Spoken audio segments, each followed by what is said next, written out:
ঝিঙ্গা আর ডিমা শুনতে অবাক লাগলেও এই দুইটা সাধারণ উপকরণ দিয়ে যে একটা অসম্ভব সুন্দর সুস্বাদু রেসিপি তৈরি হয় জানলে তোমরা সবাই অবাক হবেন। আর আমার মনে হয় তোমরাও কেউ কোনোদিন খান যা একবার খাইলে বারবার খাওয়া চাইবেন।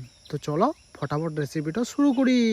তো এই ঝিঙ্গা আর ডিমার মালাইকারি বানানোর জন্য নিয়ে না টাটকা টাটকা ঝিঙ্গা আর ডিমা। এবার প্রথমে ঝিঙ্গাগুলা খোসালা নিকাই হনে ভালো করে পিস করে কাটি নিব। তো ঝিঙ্গাগুলা সবার আগে দুই দিকে ভালো করে কাটি নিব। এবার খোসাগুলা নিকাই নিব। আর এই রেসিপিটার জন্য কিন্তু ঝিঙ্গাগুলা বিশেষ করে আগে কুচি হওয়া হবে, তাহলে রেসিপিটা কিন্তু খাইতে তোমরা খুবই স্বাদ পাবেন।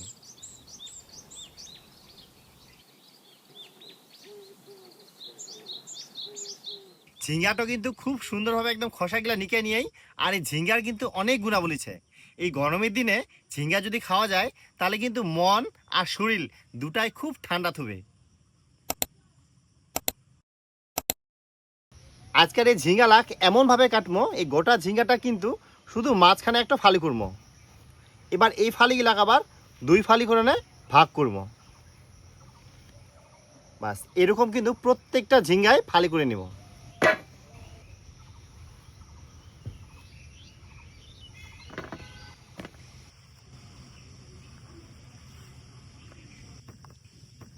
ঝিঙ্গাগুলা দেখিয়ান কাটার পরে কত সুন্দর লাগে, রান্নার পরে কিন্তু খাইতে আরো টেস্ট লাগবে। এই ডিমাগুলা কিন্তু আমরা আগে ভালো করে সেদ্ধ করে নিয়ে এবার খসালা নিকে নিব।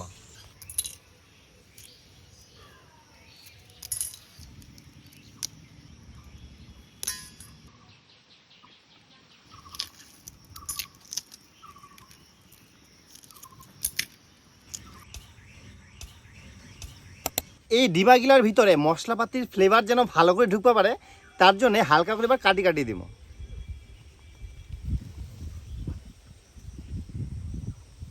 বাস এইভাবে হালকা করে কাটি কাটি দিব। এবার রেসিপিটা তো কিছু মশলাপাতি তো দিবাই হবে, তার জন্য নিয়ে হচ্ছে পেঁয়াজ, আদা আর কাঁচা লঙ্কা একসঙ্গে বাটি নিব।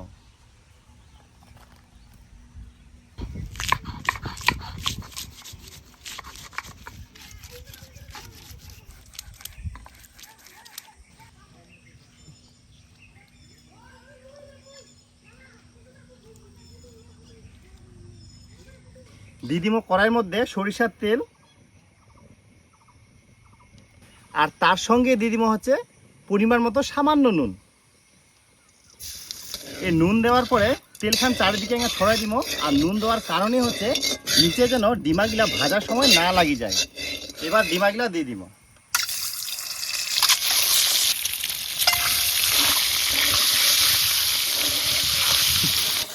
ডিমাগুলা একটু ভাজিব, আর ততক্ষণে ঝিঙ্গাগুলা তো নুন আর হলুদ দিয়ে ভালো করে মাখিয়ে নিব। সামান্য নুন আর সামান্য হলুদ গুঁড়া।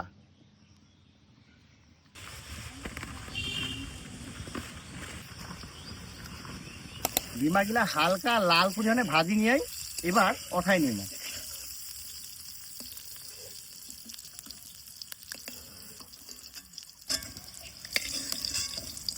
এবার ওই ডিমা ভাজার তেলের মধ্যেই এই ঝিঙ্গা লাখো একে একে ভাজি নিব।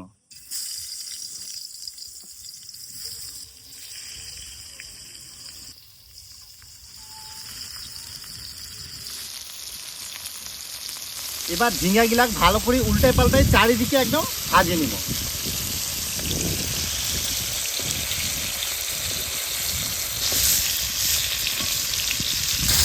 ঝিঙ্গালা কিন্তু ভালোভাবে একদম ভাজি নিয়ে এবার ওঠাই নিব।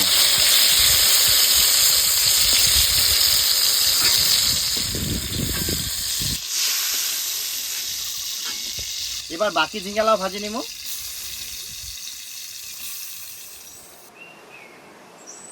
সব ঝিঙ্গালা কিন্তু ভাজা হয়ে গেলে ইলাও এবার একে একে ওঠাই নিব।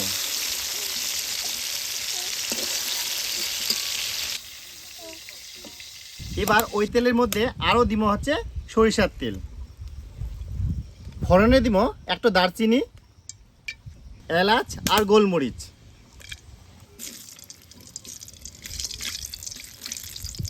এবার দিয়ে দিব হচ্ছে একসঙ্গে বাটি ধোয়া মশলা।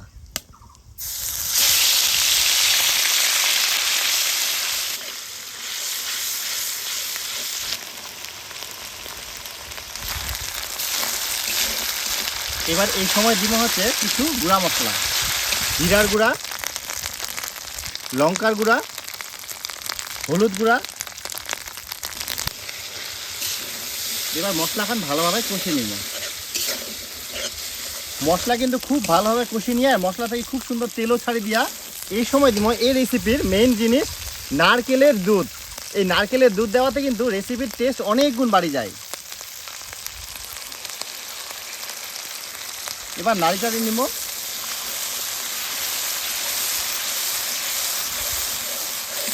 নারকেলের দুধ দেওয়ার পরে মশলা কষা একেবারে কমপ্লিট। এবার দিয়ে দিব সামান্য জল। এই রেসিপিটা কিন্তু বেশি ঝোল করবে না, বেশ মাখা মাখা টাইপের হবে। এবার এই সময় দিব আন্দাজ করি পরিমাণ মতো নুন।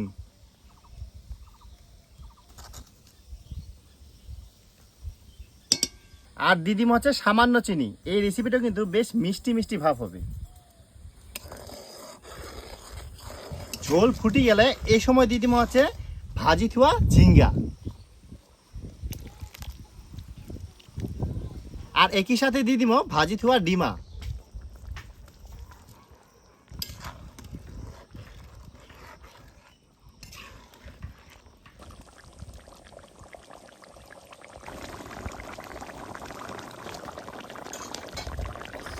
তো অবশেষে ডিমার সঙ্গে ঝিঙ্গার অপূর্ব স্বাদের মালাইকারি কিন্তু একেবারে রেডি।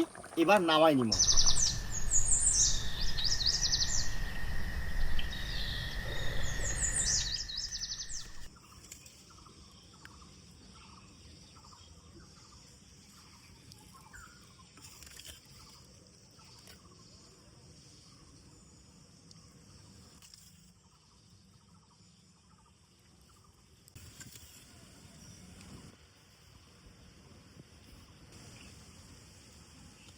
তো বন্ধুরা একবার খালি দেখো উপর থেকে দেখতে কতটা লোভ লাগি যা, তাহলে ভাবো খাইতে কতটা টেস্টি হবে পারে।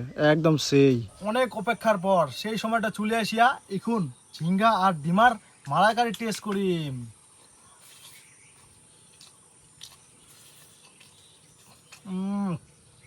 আহা,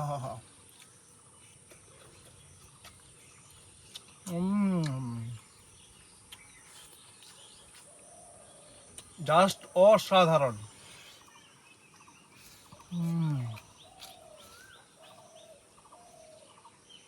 ডিমা